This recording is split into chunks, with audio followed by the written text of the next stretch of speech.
Capítulo 6.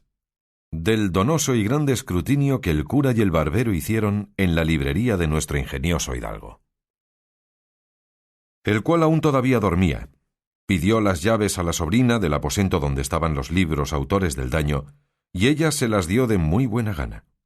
Entraron dentro todos, y la ama con ellos, y hallaron más de 100 cuerpos de libros grandes, muy bien encuadernados, y otros pequeños. Y así como el ama los vio, volvióse a salir del aposento con gran priesa y tornó luego con una escudilla de agua bendita y un hisopo, y dijo: «Tome vuestra merced, señor licenciado, rocíe este aposento, no esté aquí algún encantador de los muchos que tienen estos libros, y nos encanten en pena de las que queremos dar echándolos del mundo». Causó risa al licenciado la simplicidad del ama, y mandó al barbero que le fuese dando de aquellos libros uno a uno, para ver de qué trataban, pues podía ser hallar algunos que no mereciesen castigo de fuego. «No», dijo la sobrina, «no hay para qué perdonar ninguno, porque todos han sido los dañadores. Mejor será arrojallos por las ventanas al patio y hacer un rimero de ellos y pegarles fuego, y si no, llevarlos al corral, y allí se hará la hoguera, y no ofenderá el humo». Lo mismo dijo el ama. Tal era la gana que las dos tenían de la muerte de aquellos inocentes. Mas el cura no vino en ello, sin primero leer siquiera los títulos. Y el primero que maese Nicolás le dio en las manos fue Los 4 de Amadís de Gaula. Y dijo el cura: «Parece cosa de misterio esta, porque según he oído decir, este libro fue el primero de caballerías que se imprimió en España, y todos los demás han tomado principio y origen de éste. Y así me parece que, como dogmatizador de una secta tan mala, le debemos sin excusa alguna condenar al fuego». «No, señor», dijo el barbero, «que también he oído decir que es el mejor de todos los libros que de este género se han compuesto, y así, como a único en su arte, se debe perdonar». «Así es verdad», dijo el cura, «y por esa razón se le otorga la vida por ahora. Veamos es otro que está junto a él». «Es», dijo el barbero, «Las Sergas de Esplandián, hijo legítimo de Amadís de Gaula». «Pues en verdad», dijo el cura, «que no le ha de valer al hijo la bondad del padre. Tomad, señor ama, abrid esa ventana y echadle al corral y dé principio al montón de la hoguera que se ha de hacer». Hízolo así el ama con mucho contento, y el bueno de Esplandián fue volando al corral esperando con toda paciencia el fuego que le amenazaba. «Adelante», dijo el cura. «Este que viene», dijo el barbero, «es Amadís de Grecia, y aun todos los de este lado, a lo que creo, son del mismo linaje de Amadís». «Pues vayan todos al corral», dijo el cura, «que a trueco de quemar a la reina Pintiquiniestra y al pastor Darinel y a sus églogas y a las endiabladas y revueltas razones de su autor, quemaré con ellos al padre que me engendró si anduviera en figura de caballero andante». «De ese parecer soy yo», dijo el barbero. «Y aun yo», añadió la sobrina. «Pues así es», dijo el ama, «vengan y al corral con ellos». Diéronselos, que eran muchos, y ella ahorró la escalera y dio con ellos por la ventana abajo. «¿Quién es ese tonel?», dijo el cura. «Este es», respondió el barbero, «don Olivante de Laura». «El autor de ese libro», dijo el cura, «fue el mismo que compuso a Jardín de Flores, y en verdad que no sepa determinar cuál de los dos libros es más verdadero, o por decir mejor, menos mentiroso. Solo sé decir que éste irá al corral por disparatado y arrogante». «Este que sigue es Florismarte de Hircania», dijo el barbero. «Ahí está el señor Florismarte», replicó el cura, «pues a fe que ha de parar presto en el corral, a pesar de su extraño nacimiento y sonadas aventuras, que no da lugar a otra cosa la dureza y sequedad de su estilo. Al corral con él y con esotro, señor ama». «Que me place, señor mío», respondía ella, y con mucha alegría ejecutaba lo que le era mandado. «Este es el caballero Platir», dijo el barbero. «Antiguo libro es ese», dijo el cura, «y no hallo en él cosa que merezca venia. Acompaña a los demás sin réplica». Y así fue hecho. Abrióse otro libro, y vieron que tenía por título El caballero de la cruz. Por nombre tan santo como este libro tiene, se podía perdonar su ignorancia. Mas también se suele decir, tras la cruz está el diablo. Vaya al fuego. Tomando el barbero otro libro, dijo, «Este es Espejo de Caballerías». «Ya conozco a su merced», dijo el cura. Ahí anda el señor Reinaldos de Montalbán con sus amigos y compañeros, más ladrones que Caco, y los 12 pares, con el verdadero historiador Turpín, y en verdad que estoy por condenarlos, no más que a destierro perpetuo, siquiera porque tienen parte de la invención del famoso Mateo Boyardo, de donde también tejió su tela el cristiano poeta Ludovico Ariosto, al cual, si aquí le hallo, y que habla en otra lengua que la suya, no le guardaré respeto alguno, pero si habla en su idioma, le pondré sobre mi cabeza. Pues yo le tengo en italiano, dijo el barbero, mas no le entiendo. Ni aun fuera bien que vos le entendiérades, respondió el cura, y aquí le perdonáramos al señor capitán que no le hubiera traído a España y hecho castellano, que le quitó mucho de su natural valor, y lo mismo harán todos aquellos que los libros de verso quisieren volver en otra lengua, que por mucho cuidado que pongan y habilidad que muestren, jamás llegarán al punto que ellos tienen en su primer nacimiento. Digo, en efecto, que este libro y todos los que se hallaren que tratan de estas cosas de Francia se echen y depositen en un pozo seco hasta que con más acuerdo se vea lo que se ha de hacer con ellos, exceptuando a un Bernardo del Carpio que anda por ahí y a otro llamado Roncesvalles, que éstos, en llegando a mis manos, han de estar en las del ama y de ellas en las del fuego sin remisión alguna. Todo lo confirmó el barbero y lo tuvo por bien, y por cosa muy acertada, por entender que era el cura tan buen cristiano y tan amigo de la verdad que no diría otra cosa por todas las del mundo. Y abriendo otro libro, vio que era Palmerín de Oliva, y junto a él estaba otro que se llamaba Palmerín de Inglaterra, lo cual, visto por el licenciado, dijo: «Esa oliva se haga luego rajas, y que se queme, que aún no queden de ella las cenizas, y esa palma de Inglaterra se guarde y se conserve como a cosa única, y se haga para ello otra caja, como la que halló Alejandro en los despojos de Darío, que la diputó para guardar en ella las obras del poeta Homero. Este libro, señor compadre, tiene autoridad por 2 cosas. La una, porque él por sí es muy bueno, y la otra, porque es fama que le compuso un discreto rey de Portugal. Todas las aventuras del castillo de Miraguarda son bonísimas y de grande artificio, las razones cortesanas y claras, que guardan y miran el decoro del que habla, con mucha propiedad y entendimiento. Digo, pues, salvo vuestro buen parecer, señor maese Nicolás, que éste y Amadís de Gaula queden libres del fuego, y todos los demás, sin hacer más cala y cata, perezcan. «No, señor compadre», replicó el barbero, «que este que aquí tengo es el afamado don Belianís».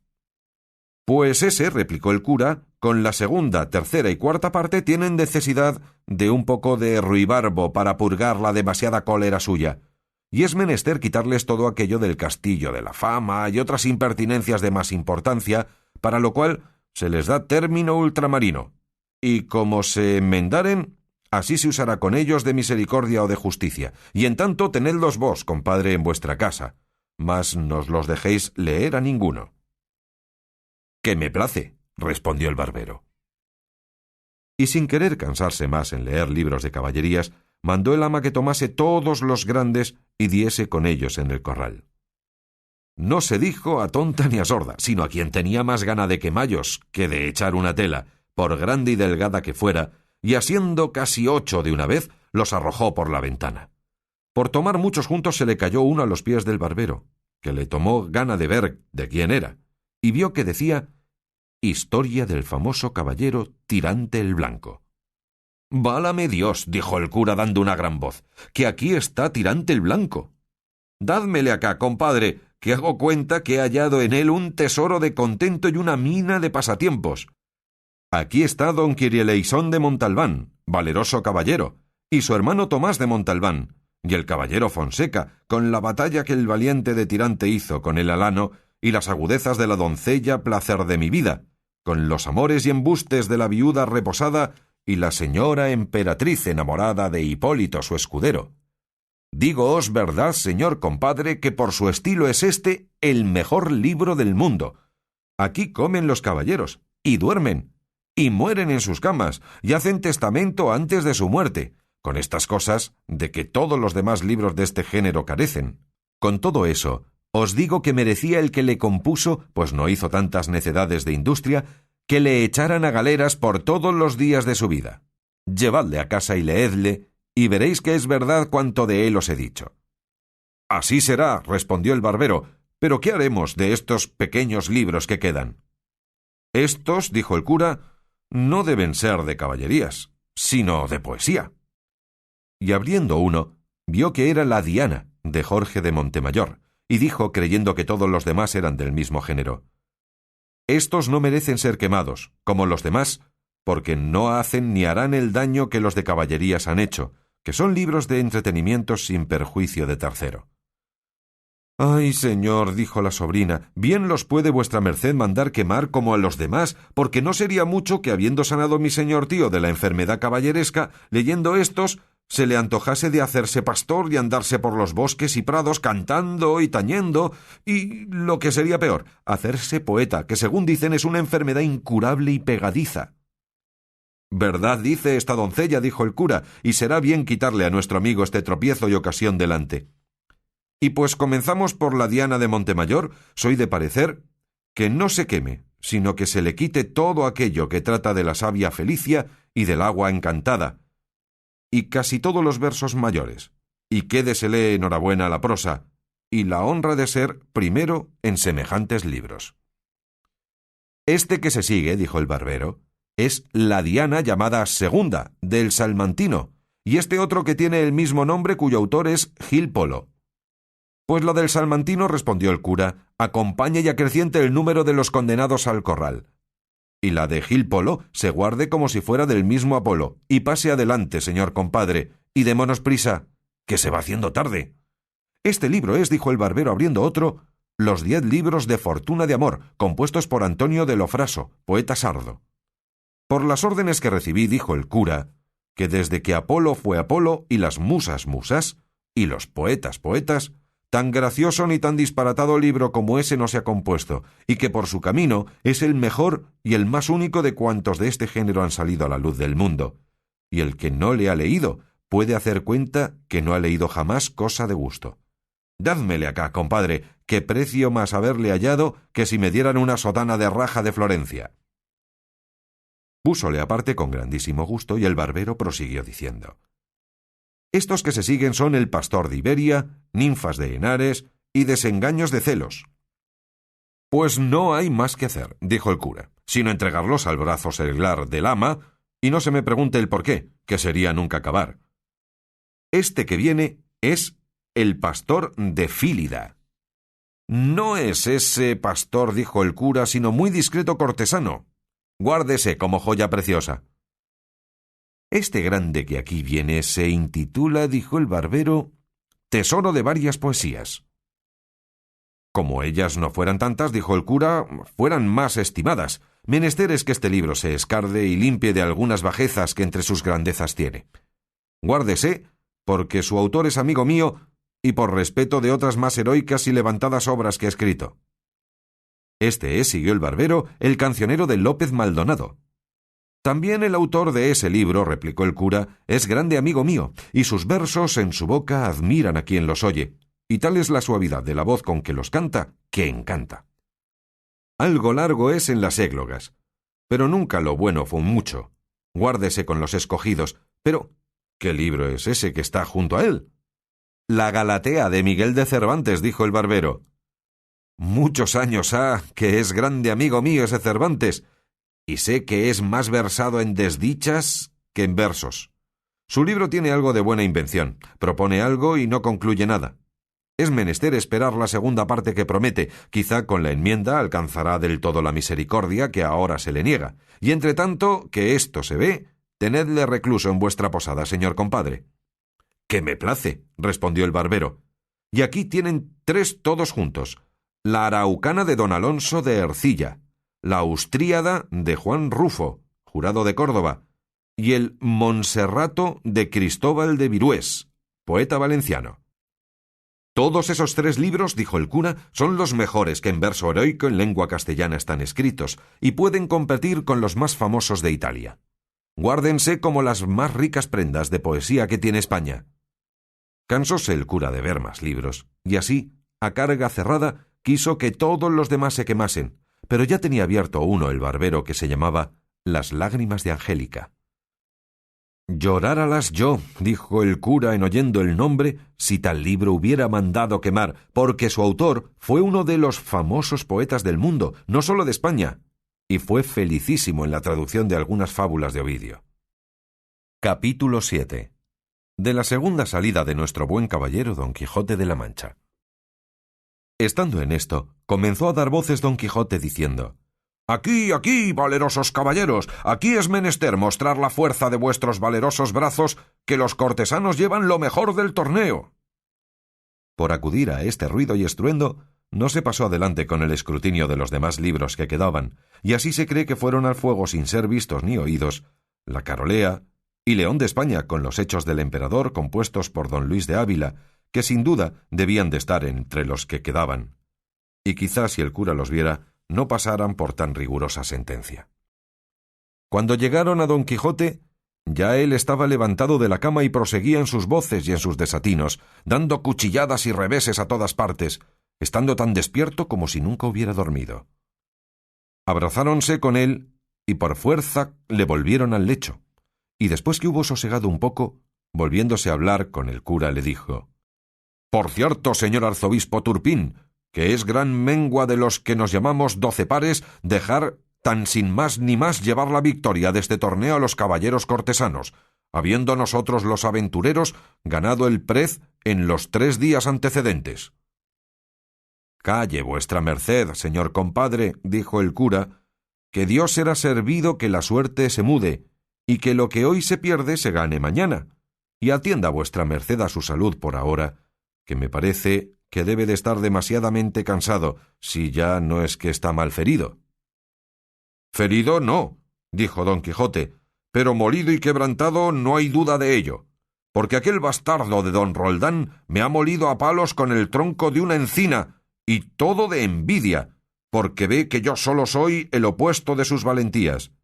Mas no me llamaría yo Reinaldos de Montalbán si en levantándome de este lecho no me lo pagare, a pesar de todos sus encantamientos, y por ahora tráiganme de yantar, que sé que es lo que más me hará el caso, y quédese lo del vengarme a mi cargo». Hiciéronlo así, diéronle de comer, y quedóse otra vez dormido, y ellos admirados de su locura. Aquella noche quemó y abrasó el ama cuantos libros había en el corral y en toda la casa, y tales debieron de arder que merecían guardarse en perpetuos archivos, mas no lo permitió su suerte y la pereza del escrutiñador, y así se cumplió el refrán en ellos de que pagan a las veces justos por pecadores. Uno de los remedios que el cura y el barbero dieron por entonces para el mal de su amigo fue que le murasen y tapiasen el aposento de los libros, porque cuando se levantase no los hallase. Quizá, quitando la causa, cesaría el efecto, y que dijesen que un encantador se los había llevado, y el aposento y todo. Y así fue hecho con mucha presteza. De allí a 2 días se levantó Don Quijote y lo primero que hizo fue ir a ver sus libros, y como no hallaba el aposento donde le había dejado, andaba de una en otra parte buscándole. Llegaba donde solía tener la puerta, y tentábala con las manos, y volvía y revolvía los ojos por todo, sin decir palabra. Pero al cabo de una buena pieza, preguntó a su ama que hacia qué parte estaba el aposento de sus libros. El ama, que ya estaba bien advertida de lo que había de responder, le dijo: «¿Qué aposento o qué nada busca vuestra merced?» «Ya no hay aposento ni libros en esta casa, porque todo se lo llevó el mismo diablo». «No era diablo», replicó la sobrina, «sino un encantador que vino sobre una nube una noche, después del día que vuestra merced de aquí se partió, y apeándose de una sierpe en que venía caballero, entró en el aposento y no sé lo que se hizo dentro, que a cabo de poca pieza salió volando por el tejado y dejó la casa llena de humo, y cuando acordamos a mirar lo que dejaba hecho, no vimos libro ni aposento alguno. Solo se nos acuerda muy bien a mí y al ama que al tiempo de partirse aquel mal viejo dijo en altas voces que por enemistad secreta que tenía al dueño de aquellos libros y aposento, dejaba hecho el daño en aquella casa que después se vería. Dijo también que se llamaba el sabio Muñatón. «Frestón, diría», dijo Don Quijote. «No sé», respondió el ama, «si se llamaba Frestón o Fritón. Solo sé que acabó en tón su nombre». Así es, dijo don Quijote, que ese es un sabio encantador grande enemigo mío que me tiene ojeriza, porque sabe, por sus artes y letras, que tengo de venir andando los tiempos a pelear en singular batalla con un caballero a quien él favorece y le tengo de vencer, sin que él lo pueda estorbar, y por esto procura hacerme todos los sinsabores que puede, y mándole yo que mal podrá él contradecir ni evitar lo que por el cielo está ordenado. —¿Quién duda de eso? —dijo la sobrina—. Pero ¿quién le mete a vuestra merced, señor tío, en esas pendencias? ¿No será mejor estarse pacífico en su casa y no irse por el mundo a buscar pan de trastrigo sin considerar que muchos van por la lana y vuelven trasquilados?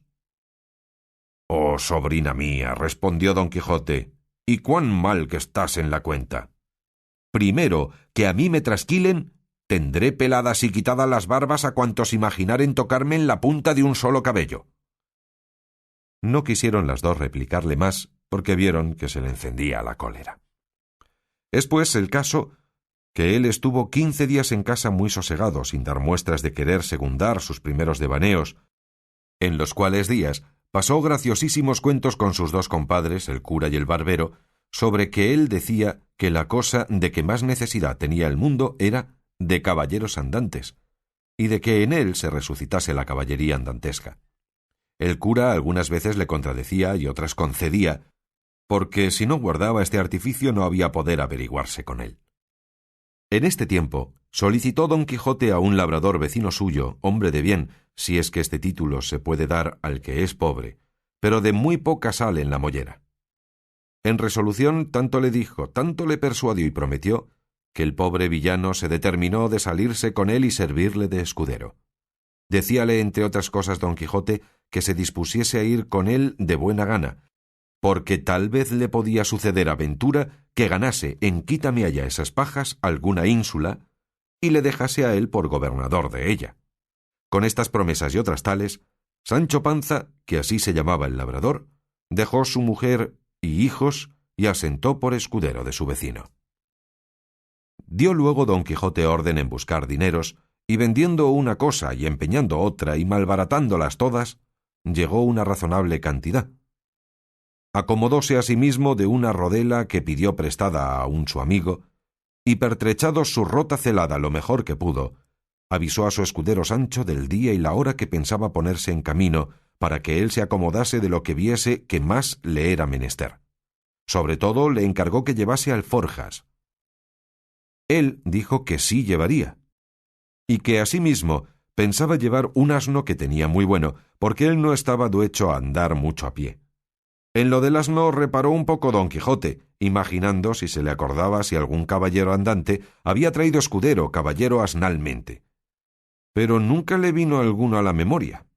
Mas, con todo eso, determinó que le llevase, con presupuesto de acomodarle de más honrada caballería en habiendo ocasión para ello, quitándole el caballo al primer descortés caballero que topase. Proveyóse de camisas y de las demás cosas que él pudo, conforme al consejo que el ventero le había dado. Todo lo cual hecho y cumplido, sin despedirse Panza de sus hijos y mujer, ni don Quijote de su ama y sobrina, una noche se salieron del lugar sin que persona los viese, en la cual caminaron tanto que al amanecer se tuvieron por seguros de que no los hallarían, aunque los buscasen. Iba Sancho Panza sobre su jumento como un patriarca, con sus alforjas y su bota, y con mucho deseo de verse ya gobernador de la ínsula que su amo le había prometido. Acertó don Quijote a tomar la misma derrota y camino que el que él había tomado en su primer viaje, que fue por el campo de Montiel, por el cual caminaba con menos pesadumbre que la vez pasada, porque por ser la hora de la mañana y herirles a soslayo los rayos del sol no les fatigaban.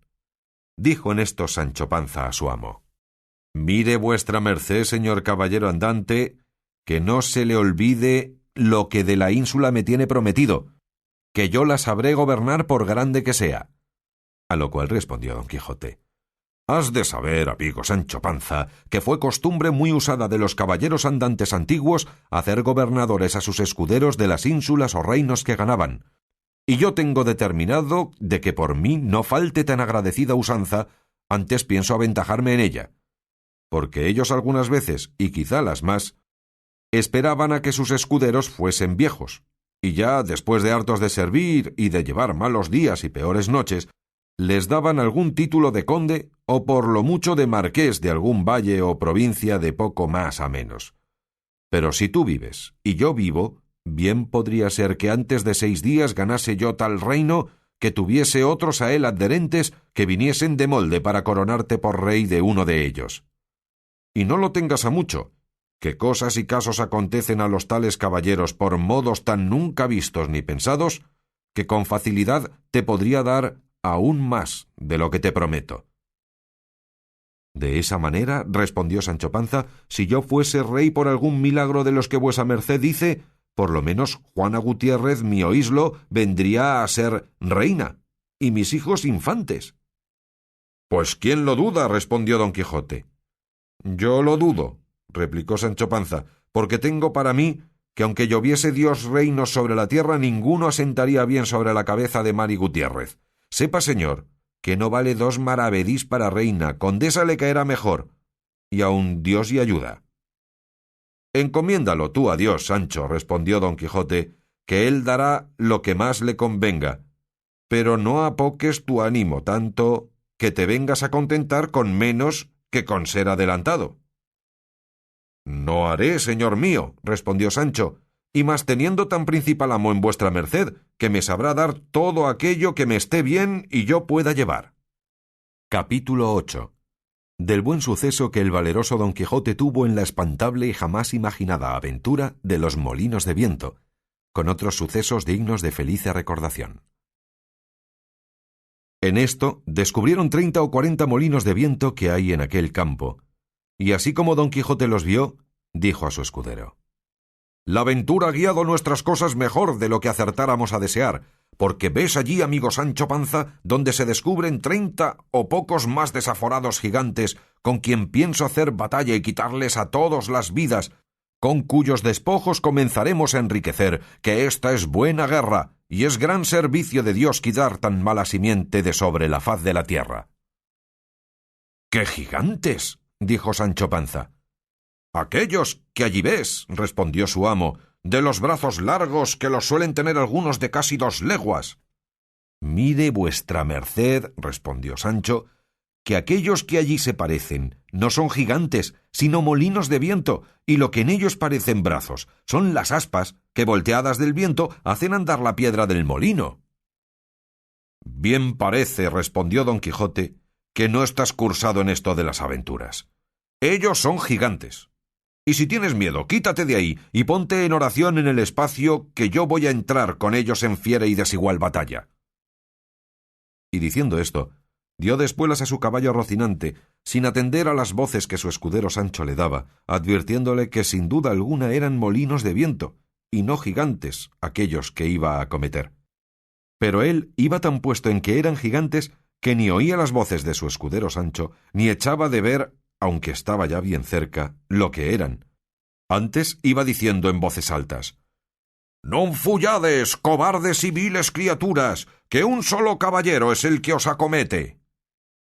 Levantóse en esto un poco de viento, y las grandes aspas comenzaron a moverse, lo cual, visto por don Quijote, dijo: «Pues aunque mováis más brazos que los del gigante Briareo, me lo haréis de pagar». Y en diciendo esto, y encomendándose de todo corazón a su señora Dulcinea, pidiéndole que en tal trance le socorriese, bien cubierto de su rodela, con la lanza en ristre, arremetió a todo el galope de Rocinante y embistió con el primero molino que estaba delante. Y dándole una lanzada en el aspa, la volvió el viento con tanta furia que hizo la lanza pedazos, llevándose tras sí al caballo y al caballero, que fue rodando muy maltrecho por el campo. Acudió Sancho Panza a socorrerle a todo el correr de su asno, y cuando llegó, halló que no se podía menear. Tal fue el golpe que dio con él Rocinante. «¡Válame Dios!» dijo Sancho. «¿No le dije yo a vuestra merced que mirase bien lo que hacía, que no eran sino molinos de viento, y no lo podía ignorar sino quien llevase otros tales en la cabeza?» «Calla, amigo Sancho», respondió don Quijote, «que las cosas de la guerra, más que otras, están sujetas a continua mudanza. Cuanto más que yo pienso, y es así verdad, que aquel sabio Frestón que me robó el aposento y los libros ha vuelto estos gigantes en molinos, por quitarme la gloria de su vencimiento. Tal es la enemistad que me tiene, mas al cabo, han de poder poco sus malas artes contra la bondad de mi espada. Dios lo haga como puede, respondió Sancho Panza, y ayudándole a levantar, tornó a subir sobre Rocinante, que medio despaldado estaba. Y hablando en la pasada aventura siguieron el camino del puerto Lápice, porque allí decía Don Quijote que no era posible dejar de hallarse muchas y diversas aventuras por ser lugar muy pasajero, sino que iba muy pesaroso por haberle faltado la lanza. Y diciéndoselo a su escudero, le dijo: «Yo me acuerdo haber leído que un caballero español llamado Diego Pérez de Vargas, habiéndosele en una batalla roto la espada, desgajó de una encina un pesado ramo o tronco, y con él hizo tales cosas aquel día, y machacó tantos moros, que le quedó por sobrenombre Machuca. Y así él como sus descendientes se llamaron desde aquel día en adelante Vargas y Machuca. Hete dicho esto, porque de la primera encina o roble que se me depare pienso desgajar otro tronco tal y tan bueno como aquel que me imagino, y pienso hacer con él tales hazañas que tú te tengas por bien afortunado de haber merecido venir a vellas y a ser testigo de cosas que apenas podrán ser creídas». «A la mano de Dios», dijo Sancho, «yo lo creo todo así como vuestra merced lo dice, pero enderécese un poco, que parece que va de medio lado y debe de ser del molimiento de la caída». «Así es la verdad», respondió Don Quijote, «y si no me quejo del dolor es porque no es dado a los caballeros andantes quejarse de herida alguna, aunque se les salgan las tripas por ella». «Si eso es así, no tengo yo que replicar», respondió Sancho, «pero sabe Dios si yo me holgara que vuestra merced se quejara cuando alguna cosa le doliera. De mí sé decir que me he de quejar del más pequeño dolor que tenga, si ya no se entiende tan bien con los escuderos de los caballeros andantes eso del no quejarse». No se dejó de reír Don Quijote de la simplicidad de su escudero, y así le declaró que podía muy bien quejarse como y cuando quisiese, sin gana o con ella, que hasta entonces no había leído cosa en contrario en la orden de caballería. Díjole Sancho que mirase que era hora de comer. Respondióle su amo que por entonces no le hacía menester, que comiese él cuando se le antojase. Con esta licencia se acomodó Sancho a lo mejor que pudo sobre su jumento, y sacando de las alforjas lo que en ellas había puesto, iba caminando y comiendo detrás de su amo, muy de su espacio. Y de cuando en cuando empinaba la bota con tanto gusto que le pudiera envidiar el más regalado bodeguero de Málaga. Y en tanto que él iba de aquella manera menudeando tragos, no se le acordaba de ninguna promesa que su amo le hubiese hecho, ni tenía por ningún trabajo, sino por mucho descanso, andar buscando las aventuras por peligrosas que fuesen. En resolución, aquella noche le pasaron entre unos árboles, y del uno de ellos desgajó Don Quijote un ramo seco que casi le podía servir de lanza, y puso en él el hierro que quitó de la que se le había quebrado. Toda aquella noche no durmió Don Quijote pensando en su señora Dulcinea, por acomodarse a lo que había leído en sus libros, cuando los caballeros pasaban sin dormir muchas noches en las florestas y despoblados, entretenidos con las memorias de sus señoras. No la pasó así Sancho Panza, que como tenía el estómago lleno, y no de agua de chicoria, de un sueño se la llevó toda, y no fueran parte para despertarle, si su amo no lo llamara, los rayos del sol que le daban en el rostro, ni el canto de las aves, que muchas y muy regocijadamente la venida del nuevo día saludaban. Al levantarse, dio un tiento a la bota y hallóla algo más flaca que la noche antes, y afligiósele el corazón por parecerle que no llevaban camino de remediar tan presto su falta. No quiso desayunarse Don Quijote porque, como está dicho, dio en sustentarse de sabrosas memorias. Tornaron a su comenzado camino del puerto Lápice, y a obra de las 3 del día le descubrieron. «Aquí», dijo en viéndole Don Quijote, «podemos, hermano Sancho Panza, meter las manos hasta los codos en esto que llaman aventuras. Mas advierte que, aunque me veas en los mayores peligros del mundo, no has de poner mano a tu espada para defenderme, si ya no vieres que los que me ofenden es canalla y gente baja, que en tal caso bien puedes ayudarme. Pero si fueren caballeros, en ninguna manera te es lícito ni concedido por las leyes de caballería que me ayudes, hasta que seas armado caballero. Por cierto, señor, respondió Sancho, que vuestra merced será muy bien obedecido en esto, y más, que yo de mío me soy pacífico y enemigo de meterme en ruidos ni pendencias. Bien es verdad que en lo que tocare a defender a mi persona no tendré mucha cuenta con esas leyes, pues las divinas y humanas permiten que cada uno se defienda de quien quisiere agraviarle. No digo yo menos, respondió don Quijote, pero en esto de ayudarme contra caballeros has de tener a raya tus naturales ímpetus. Digo que así lo haré, respondió Sancho, y que guardaré ese precepto tan bien como el día del domingo. Estando en estas razones, asomaron por el camino 2 frailes de la orden de San Benito, caballeros sobre 2 dromedarios que no eran más pequeñas 2 mulas en que venían. Traían sus antojos de camino y sus quitasoles.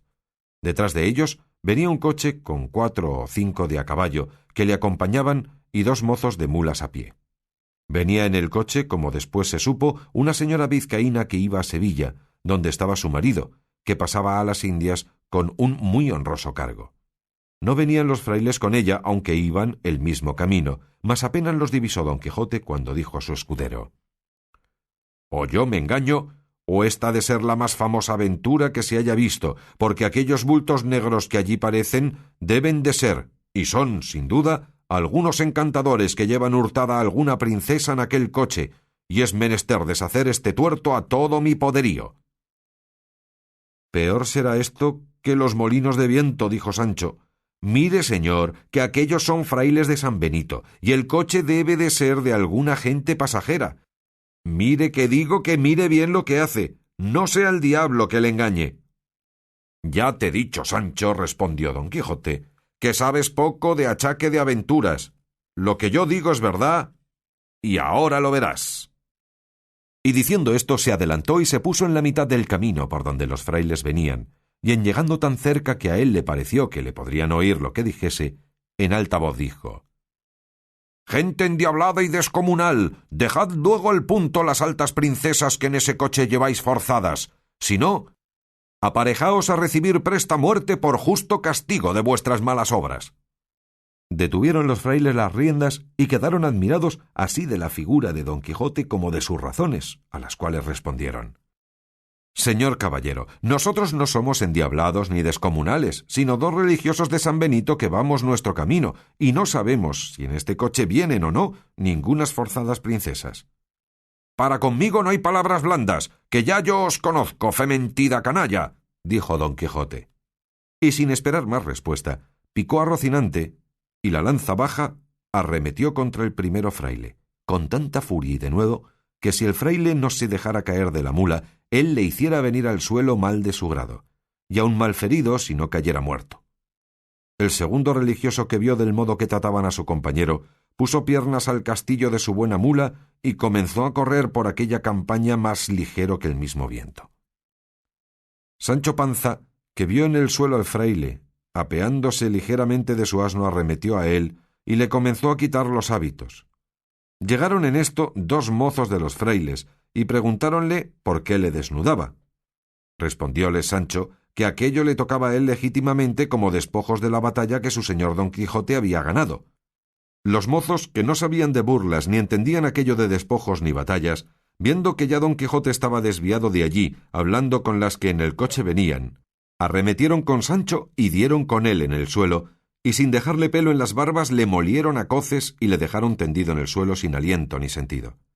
Y sin detenerse un punto, tornó a subir el fraile todo temeroso y acobardado y sin color en el rostro, y cuando se vio a caballo, picó tras su compañero, que un buen espacio de allí le estaba aguardando y esperando en qué paraba aquel sobresalto, y sin querer aguardar el fin de todo aquel comenzado suceso, siguieron su camino haciéndose más cruces que si llevaran al diablo en las espaldas.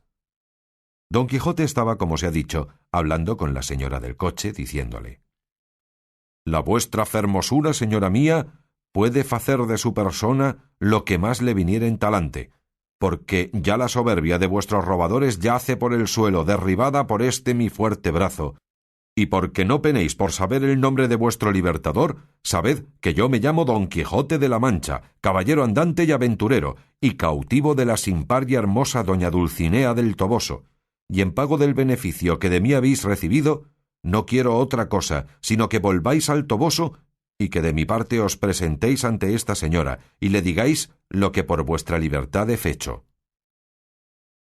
Todo esto que Don Quijote decía escuchaba un escudero de los que el coche acompañaban, que era vizcaíno, el cual, viendo que no quería dejar pasar el coche adelante, sino que decía que luego había de dar la vuelta al Toboso, se fue para Don Quijote y asiéndole de la lanza le dijo en mala lengua castellana y peor vizcaína de esta manera: «Anda, caballero, que mal andes, por el Dios que crióme, que si no dejas coche, ahí te matas como estás ahí, vizcaíno». Entendióle muy bien Don Quijote, y con mucho sosiego le respondió: «Si fueras caballero, como no lo eres, ya yo hubiera castigado tu sandez y atrevimiento, cautiva criatura». A lo cual replicó el vizcaíno: «¿Yo no, caballero? Juro a Dios tan mientes como cristiano. Si lanzas rojas y espadas sacas, el agua cuán presto verás que al gato llevas. Vizcaíno por tierra, hidalgo por mar, hidalgo por el diablo, y mientes que miras y otro dices cosa». «Ahora lo veredes», dijo Agrajes, respondió Don Quijote, y arrojando la lanza en el suelo, sacó su espada y embrazó su rodela, y arremetió al vizcaíno con determinación de quitarle la vida.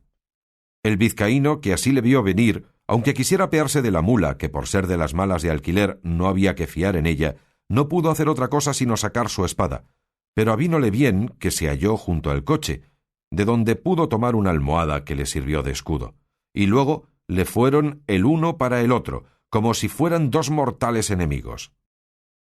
La demás gente quisiera ponerlos en paz, mas no pudo, porque decía el vizcaíno en sus mal trabadas razones que si no le dejaban acabar su batalla, que él mismo había de matar a su ama y a toda la gente que se lo estorbase. La señora del coche, admirada y temerosa de lo que veía, hizo al cochero que se desviase de allí algún poco, y desde lejos se puso a mirar la rigurosa contienda, en el discurso de la cual dio el vizcaíno una gran cuchillada a Don Quijote encima de un hombro, por encima de la rodela, que a dársela sin defensa le abriera hasta la cintura. Don Quijote, que sintió la pesadumbre de aquel desaforado golpe, dio una gran voz diciendo: «Oh señora de mi alma Dulcinea, flor de la fermosura, socorred a este vuestro caballero, que por satisfacer a la vuestra mucha bondad en este riguroso trance se halla». El decir esto, y el apretar la espada, y el cubrirse bien de su rodela, y el arremeter al vizcaíno, todo fue en un tiempo, llevando determinación de aventurarlo todo a la de un golpe solo. El vizcaíno, que así le vio venir contra él, bien entendió por su denuedo su coraje, y determinó de hacer lo mismo que Don Quijote, y así le aguardó bien cubierto de su almohada, sin poder rodear la mula ni a una ni a otra parte, que ya de puro cansada y no hecha semejantes niñerías no podía dar ni un paso. Venía, pues, como se ha dicho, Don Quijote contra el cauto vizcaíno con la espada en alto, con determinación de abrirle por medio, y el vizcaíno le aguardaba a sí mismo levantada la espada y aforrado con su almohada, y todos los circunstantes estaban temerosos y colgados de lo que había de suceder de aquellos tamaños golpes con que se amenazaban.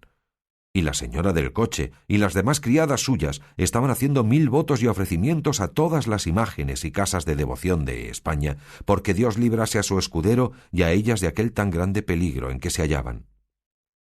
Pero está el daño de todo esto, que en este punto y término deja pendiente el autor de esta historia esta batalla, disculpándose que no halló más escrito de estas hazañas de Don Quijote, de las que deja referidas. Bien es verdad que el segundo autor de esta obra no quiso creer que tan curiosa historia estuviese entregada a las leyes del olvido, ni que hubiesen sido tampoco curiosos los ingenios de la Mancha, que no tuviesen en sus archivos o en sus escritorios algunos papeles que de este famoso caballero tratasen. Y así, con esta imaginación, no se desesperó de hallar el fin de esta apacible historia, el cual, siéndole el cielo favorable, le halló del modo que se contará en la segunda parte. Capítulo 9, donde se concluye y da fin a la estupenda batalla que el gallardo vizcaíno y el valiente manchego tuvieron. Dejamos en la primera parte de esta historia al valeroso vizcaíno y al famoso Don Quijote con las espadas altas y desnudas, en guisa de descargar dos furibundos fendientes, tales que si en lleno se acertaban, por lo menos se dividirían y fenderían de arriba abajo y abrirían como una granada. Y que en aquel punto tan dudoso paró y quedó destroncada tan sabrosa historia, sin que nos diese noticia su autor, dónde se podría hallar lo que de ella faltaba. Causóme esto mucha pesadumbre, porque el gusto de haber leído tan poco se volvía en disgusto de pensar el mal camino que se ofrecía para hallar lo mucho que a mi parecer faltaba en tan sabroso cuento. Parecióme cosa imposible y fuera de toda buena costumbre que a tan buen caballero le hubiese faltado algún sabio que tomara a cargo el escribir sus nunca vistas hazañas, cosa que no faltó a ninguno de los caballeros andantes, de los que dicen las gentes que van a sus aventuras. Porque cada uno de ellos tenía uno o dos sabios como de molde, que no solamente escribían sus hechos, sino que pintaban sus más mínimos pensamientos y niñerías, por más escondidas que fuesen. Y no había de ser tan desdichado tan buen caballero que le faltase a él lo que sobró a Platir y a otros semejantes. Y así no podía inclinarme a creer que tan gallarda historia hubiese quedado manca y estropeada, y echada la culpa a la malignidad del tiempo, devorador y consumidor de todas las cosas, el cual o la tenía oculta o consumida. Por otra parte, me parecía que, pues entre sus libros se habían hallado tan modernos como Desengaño de celos y Ninfas y Pastores de Henares, que también su historia debía de ser moderna, y que ya que no hubiese escrita, estaría en la memoria de la gente de su aldea y de las a ella circunvecinas. Esta imaginación me traía confuso y deseoso de saber real y verdaderamente toda la vida y milagros de nuestro famoso español Don Quijote de la Mancha, luz y espejo de la caballería manchega, y el principio que en nuestra edad y en estos tan calamitosos tiempos se puso al trabajo y ejercicio de las andantes armas, y al de desfacer agravios, socorrer viudas, amparar doncellas, de aquellas que andaban con sus azotes y palafrenes, y con toda su virginidad a cuestas, de monte en monte y de valle en valle, que si no era que algún follón o algún villano de hacha y capellina o algún descomunal gigante las forzaba, doncella hubo en los pasados tiempos que al cabo de 80 años, que en todos ellos no durmió un día debajo de tejado, y se fue tan entera la sepultura como la madre que la había parido. Digo, pues, que por estos y otros muchos respetos es digno nuestro gallardo Quijote de continuas y memorables alabanzas, y aun a mí no se me deben negar por el trabajo y diligencia que puse en buscar el fin de esta agradable historia, aunque bien sé que si el cielo, el caso y la fortuna no me ayudan, el mundo quedará falto y sin el pasatiempo y gusto que bien casi 2 horas podría tener el que con atención la leyere. Pasó pues el hallarla en esta manera. Estando yo un día en el Alcaná de Toledo, llegó un muchacho a vender unos cartapacios y papeles viejos a un sedero, y como yo soy aficionado a leer, aunque sean los papeles rotos de las calles, llevado de esta mi natural inclinación, tomé un cartapacio de los que el muchacho vendía, y vile con caracteres que conocí ser arábigos. Y puesto que aunque los conocía no los sabía leer, anduve mirando si parecía por allí algún morisco aljamiado que los leyese. Y no fue muy dificultoso hallar intérprete semejante, pues, aunque le buscara de otra mejor y más antigua lengua, le hallara. En fin, la suerte me deparó uno que, diciéndole mi deseo y poniéndole el libro en las manos, le abrió por medio y leyendo un poco en él se comenzó a reír. Preguntéle yo que de qué se reía, y respondióme que de una cosa que tenía aquel libro escrita en la margen por anotación. Díjele que me la dijese, y él, sin dejar la risa, dijo: «Está, como he dicho, aquí en el margen escrito esto. Esta Dulcinea del Toboso, tantas veces en esta historia referida, dicen que tuvo la mejor mano para salar puercos que otra mujer de toda la Mancha». Cuando yo oí decir Dulcinea del Toboso, quedé atónito y suspenso, porque luego se me representó que aquellos cartapacios contenían la historia de Don Quijote. Con esta imaginación le di priesa que leyese el principio, y haciéndolo así, volviendo de improviso el arábigo en castellano, dijo que decía: «Historia de Don Quijote de la Mancha, escrita por Cide Hamete Benengeli, historiador arábigo». Mucha discreción fue menester para disimular el contento que recibí cuando llegó a mis oídos el título del libro, y salteándosele al sedero, compré al muchacho todos los papeles y cartapacios por medio real, que si él tuviera discreción y supiera lo que yo los deseaba, bien se pudiera prometer y llevar más de 6 reales de la compra. Apartéme luego con el morisco por el claustro de la iglesia mayor y roguéle me volviese aquellos cartapacios, todos los que trataban de Don Quijote en lengua castellana, sin quitarles ni añadirles nada, ofreciéndole la paga que él quisiese. Contentóse con 2 arrobas de pasas y 2 fanegas de trigo, y prometió de traducirlos bien y fielmente y con mucha brevedad. Pero yo, por facilitar más el negocio y por no dejar de la mano tan buen hallazgo, le truje a mi casa, donde en poco más de mes y medio la tradujo toda, del mismo modo que aquí se refiere.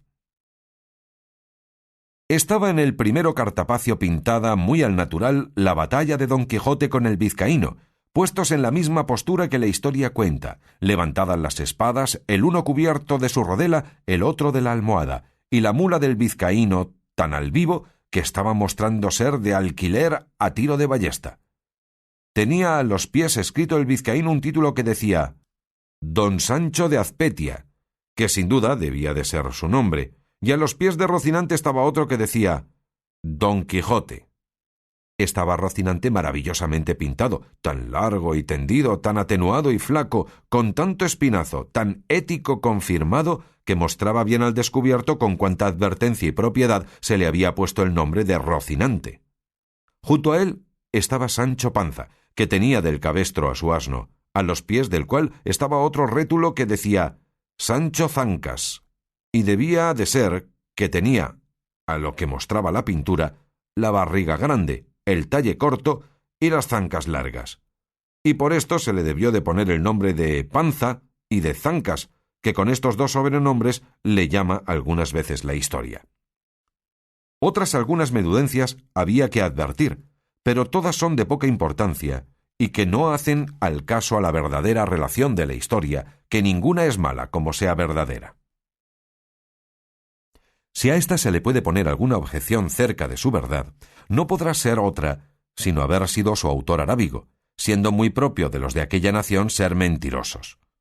Aunque por ser tan nuestros enemigos, antes se puede entender haber quedado falto en ella que demasiado. Y así me parece a mí, pues cuando pudiera y debiera extender la pluma en las alabanzas de tan buen caballero, parece que de industria las pasa en silencio, cosa mal hecha y peor pensada, habiendo y debiendo ser los historiadores puntuales, verdaderos y no nada apasionados, y que ni el interés ni el miedo, el rencor ni la afición no les hagan torcer del camino de la verdad, cuya madre es la historia, émula del tiempo, depósito de las acciones, testigo de lo pasado, ejemplo y aviso de lo presente, advertencia de lo porvenir. En esta sé que se hallará todo lo que se acertare a desear en la más apacible, y si algo bueno en ella faltare, para mí tengo que fue por culpa del galgo de su autor, antes que por falta del sujeto. En fin, su segunda parte, siguiendo la traducción, comenzaba de esta manera. Puestas y levantadas en alto las cortadoras espadas de los 2 valerosos y enojados combatientes, no parecía sino que estaban amenazando al cielo y a la tierra y al abismo. Tal era el denuedo y continente que tenían. Y el primero que fue a descargar el golpe fue el colérico vizcaíno, el cual fue dado con tanta fuerza y tanta furia que a no volvérsele la espada en el camino, aquel solo golpe fuera bastante para dar fin a su rigurosa contienda y a todas las aventuras de nuestro caballero. Mas la buena suerte, que para mayores cosas le tenía guardado, torció la espada de su contrario, de modo que aunque le acertó en el hombro izquierdo, no le hizo otro daño que desarmarle todo aquel lado, llevándole de camino gran parte de la celada con la mitad de la oreja, que todo ello con espantosa ruina vino al suelo, dejándole muy maltrecho. «¡Válame Dios! ¿Y quién será aquel que buenamente pueda contar ahora la rabia que entró en el corazón de nuestro manchego, viéndose parar de aquella manera?» No se diga más, sino que fue de manera que se alzó de nuevo en los estribos y apretando más la espada en las 2 manos, con tal furia descargó sobre el vizcaíno, acertándole de lleno sobre la almohada y sobre la cabeza, que sin ser parte tan buena defensa como si cayera sobre él una montaña, comenzó a echar sangre por las narices y por la boca y por los oídos, y a dar muestras de caer de la mula abajo, de donde cayera sin duda, si no se abrazara con el cuello. Pero con todo eso, sacó los pies de los estribos y luego soltó los brazos, y la mula, espantada del terrible golpe, dio a correr por el campo y a pocos corcovos dio con su dueño en tierra. Estábaselo con mucho sosiego mirando Don Quijote, y como lo vio caer, saltó de su caballo y con mucha ligereza se llegó a él, y poniéndole la punta de la espada en los ojos, le dijo que se rindiese, si no, que le cortaría la cabeza. Estaba el vizcaíno tan turbado que no podía responder palabra, y él lo pasara mal, según estaba ciego Don Quijote, si las señoras del coche, que hasta entonces con gran desmayo habían mirado la pendencia, no fueran a donde estaba y le pidieran con mucho encarecimiento les hiciese tan gran merced y favor de perdonar la vida a aquel su escudero. A lo cual Don Quijote respondió con mucho entono y gravedad: «Por cierto, fermosas señoras, yo soy muy contento de hacer lo que me pedís, mas ha de ser con una condición y concierto, y es que este caballero me ha de prometer de ir al lugar del Toboso y presentarse de mi parte ante la sin par doña Dulcinea, para que ella haga de él lo que más fuere de su voluntad».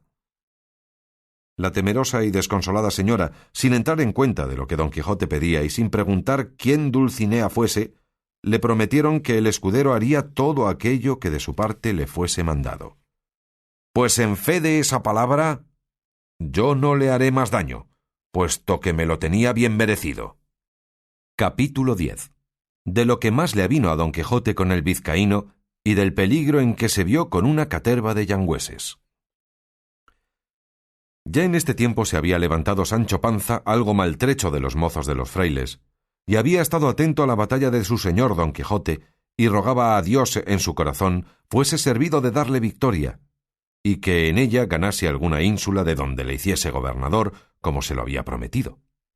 Viendo, pues, ya acabada la pendencia y que su amo volvía a subir sobre Rocinante, llegó a tenerle el estribo, y antes que subiese, se hincó de rodillas delante de él, y asiéndole de la mano, se la besó y le dijo: «Sea vuestra merced servido, señor Don Quijote mío, de darme el gobierno de la ínsula que en esta rigurosa pendencia se ha ganado, que por grande que sea, yo me siento con fuerzas de saberla gobernar, tal y tan bien como otro que haya gobernado ínsulas en el mundo».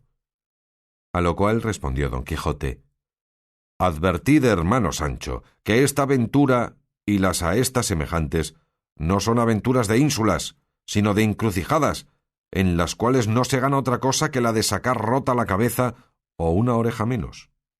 Tened paciencia, que aventuras se ofrecerán donde no solamente os pueda hacer gobernador, sino más adelante». Agradecióselo mucho Sancho, y besándole otra vez la mano y la falda de la loriga, le ayudó a subir sobre Rocinante, y él subió sobre su asno y comenzó a seguir a su señor, que a paso tirado, sin despedirse ni hablar más con las del coche, se entró por un bosque que allí junto estaba. Seguíale Sancho a todo el trote de su jumento, pero caminaba tanto Rocinante que, viéndose quedar atrás, le fue forzoso dar voces a su amo que se aguardase. Hízolo así Don Quijote, teniendo las riendas a Rocinante hasta que llegase su cansado escudero, el cual, en llegando, le dijo: «Paréceme, señor, que sería acertado irnos a retraer a alguna iglesia, que según quedó maltrecho aquel con quien os combatisteis, no será mucho que den noticia del caso a la Santa Hermandad y nos prendan, y a fe que si lo hacen, que primero salgamos de la cárcel, que nos ha de sudar el hopo». «Calla», dijo Don Quijote, «¿y dónde has visto tú o leído jamás que caballero andante haya sido puesto ante la justicia por más homicidios que hubiese cometido?» «Yo no sé nada de homecillos», respondió Sancho, «ni en mi vida le caté a ninguno. Solo sé que la Santa Hermandad tiene que ver con los que pelean en el campo, y en esotro no me entremeto». «Pues no tengas pena, amigo», respondió Don Quijote, «que yo te sacaré de las manos de los caldeos cuanto más de las de la Hermandad. Pero dime, por tu vida, ¿has visto más valeroso caballero que yo en todo lo descubierto de la tierra? ¿Has leído en historias otro que tenga ni haya tenido más brío en acometer, más aliento en el perseverar, más destreza en el herir, ni más maña en el derribar? La verdad sea, respondió Sancho, que yo no he leído ninguna historia jamás, porque ni sé leer ni escribir, mas lo que os haré apostar es que más atrevido amo que vuestra merced yo no le he servido en todos los días de mi vida, y quiera Dios que estos atrevimientos no se paguen donde tengo dicho. Lo que le ruego a vuestra merced es que se cure, que le va mucha sangre de esa oreja, que aquí traigo hilas y un poco de ungüento blanco en las alforjas. Todo eso fuera bien excusado, respondió don Quijote, si a mí se me acordara de hacer una redoma de bálsamo de fierabrás, que con sola una gota se ahorrarán tiempo y medicinas. ¿Qué redoma y qué bálsamo es ese?, dijo Sancho Panza. Es un bálsamo, respondió don Quijote, de quien tengo la receta en la memoria, con el cual no hay que tener temor a la muerte, ni hay que pensar morir de ferida alguna. Y así, cuando yo le haga y te le dé, no tienes más que hacer sino que cuando vieres que en alguna batalla me han partido por medio del cuerpo, como muchas veces suele acontecer, bonitamente la parte del cuerpo que hubiere caído en el suelo, y con mucha sutileza, antes que la sangre se hiele, la pondrá sobre la otra mitad que quedare en la silla, advirtiendo de encajallo igualmente y al justo. Luego me darás a beber solos 2 tragos del bálsamo que te he dicho, y verásme quedar más sano que una manzana.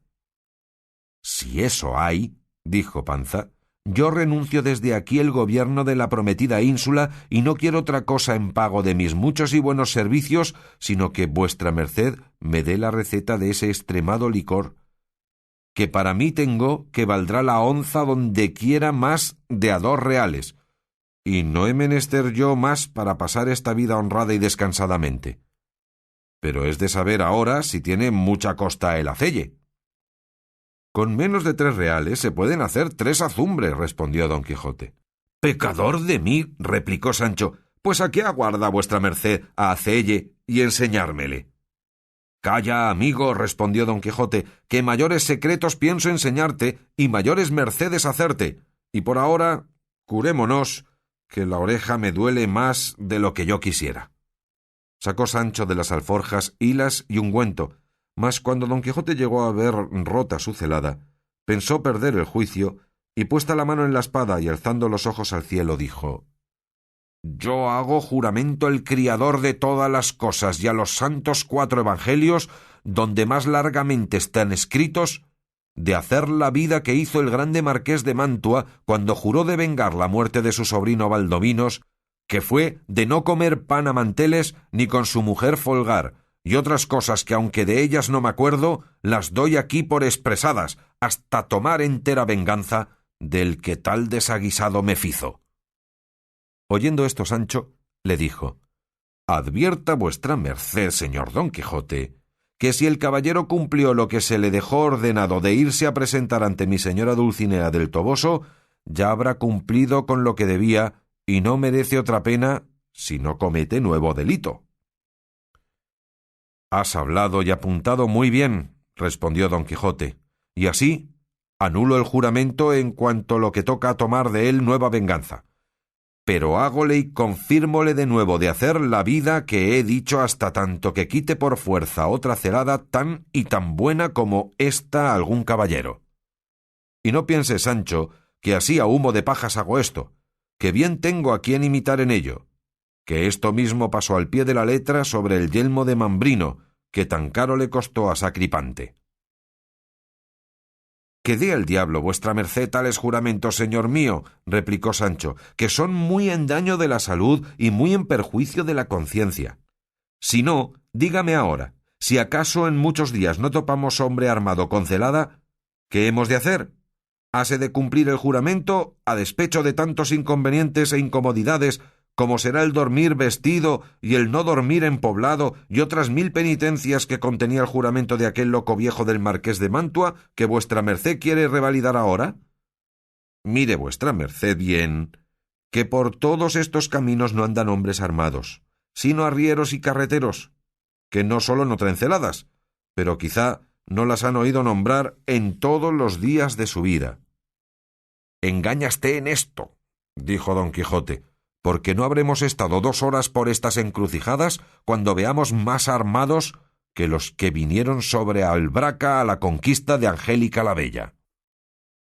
Alto, pues, sea así, dijo Sancho, y adiós Pradga, que nos suceda bien, y que se llegue ya el tiempo de ganar esta ínsula que tan cara me cuesta, y muérame yo luego.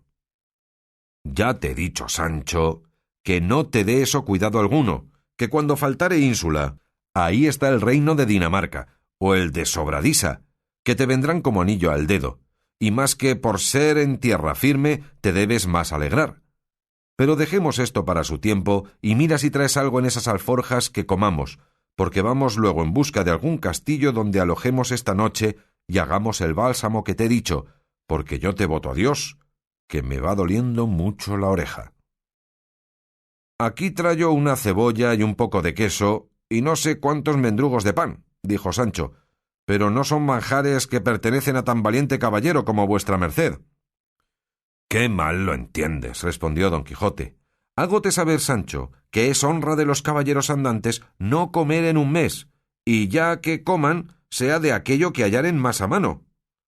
Y esto se te hiciera cierto si hubieras leído tantas historias como yo, que aunque han sido muchas, en todas ellas no ha hallado hecha relación de que los caballeros andantes comiesen, si no era acaso y en algunos suntuosos banquetes que les hacían, y los demás días se los pasaban en flores.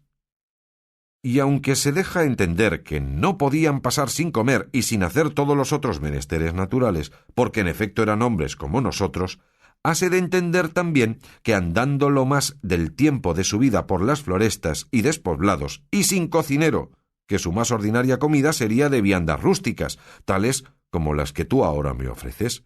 Así que, Sancho, amigo, no te congoje lo que a mí me da gusto, ni quieras tú hacer mundo nuevo, ni sacar la caballería andante de sus quicios.